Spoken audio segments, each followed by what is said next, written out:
We're told that 44 units have been destroyed, and you can clearly see the destruction here, leaving over 100 people with no belongings and no place to call home. An inmate escaped early this morning right here on Highway 190 in Irwinville.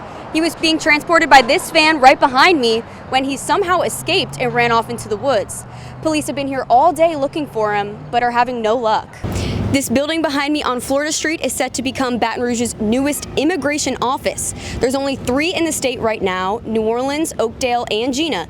This is set to be the 4th. Yeah, so I'm outside the Pace Center right now where they're hosting the calling hours for Deputy Charles Riley, who was shot and killed last week by a suspect while working on the job. As you can see behind me, they've got his old unit from when he worked in Iberville Parish, filled with flowers and notes and people just coming to show their support from all over the community. There's law enforcement from all over the state, first responders, and as you can see, even an NYPD hat on his unit. They came to show their support. We spoke with the chief deputy, and he said that this was the first time this has ever happened, and they are absolutely devastated. The government has officially shut down as of early Wednesday morning. We're told it's because Republicans and Democrats couldn't agree on a spending bill. This is going to cause a lot of government services to be shut down.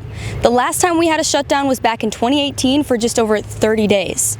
I spoke with some lawmakers here at the state capitol about how this is going to affect the state government and what they think will happen next. Now that festival season has arrived here in Northeast Ohio, police are taking extra measures to make sure you and your family stay safe.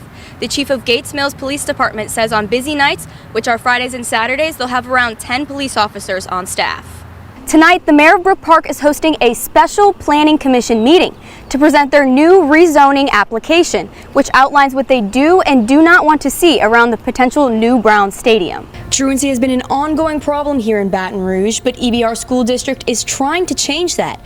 Leaders met today at C-Tech to talk about problems, solutions, and how they can increase school attendance.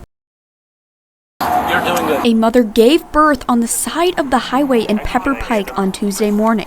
The woman and her husband were on I-271 northbound rushing to Hillcrest Hospital when they realized they weren't going to make it. The dad pulled over and called for help, and when the Pepper Pike Police and Fire Department arrived on the scene, Lieutenant David Tapp said they could already see the baby's head. We knew we didn't have time to transport her to the hospital, so we decided we were going to induce labor and have her there. The fire crew delivered the baby while the police directed traffic and assisted in any way they could.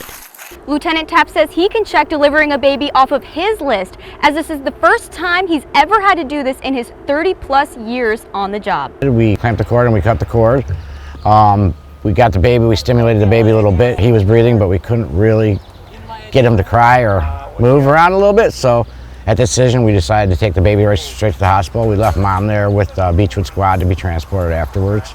The dad rode along with the crew and was finally put at ease when his baby boy started to cry. She was supposed to be induced the following day, so it was kind of a shock for him. He was more in shock and a little bit nervous, but once the baby started crying in the back of the squad with us, he was very relieved and couldn't be more thankful to us. So. Lieutenant Tapp says both the mother and child are healthy and that he hopes to reunite with them soon.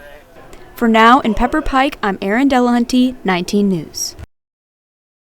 It's been a month since the oil explosion here in Roseland, and many local businesses are still closed. I spoke to the owner of Lala's, and she says she's unsure if they'll open before Christmas. The explosion at Smitty's burned for 2 weeks before being put out.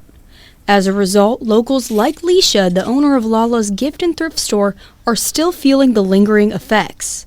Leisha says that despite efforts to restore her building, it's still not the same as it was. It's not like something I could describe. You just see black stuff. You can see where the grass is still black, and we a month later down the road, the grass is still black. I haven't gotten the grass cut at all. But I did try to get it pressure washed, and we still stuck with the black everywhere. Leisha says the main reason she's keeping her business closed is because the stench of oil makes her feel sick to her stomach. I don't know if y'all can smell it, but it's very loud to me. She says she has been staying out of town and doesn't plan to come back until the smell goes away. However, she doesn't think she'd get much business if she reopened right now anyway.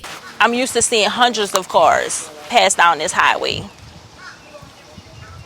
And now, I don't think that even 50 cars, 25 cars, maybe 10 cars It's really no cars on the highway. It looks like a ghost town. Leisha hopes that Roseland can return to normal soon so that both her and her business can come back to town. For now in Roseland, I'm Erin Delahunty, WBRZ News 2.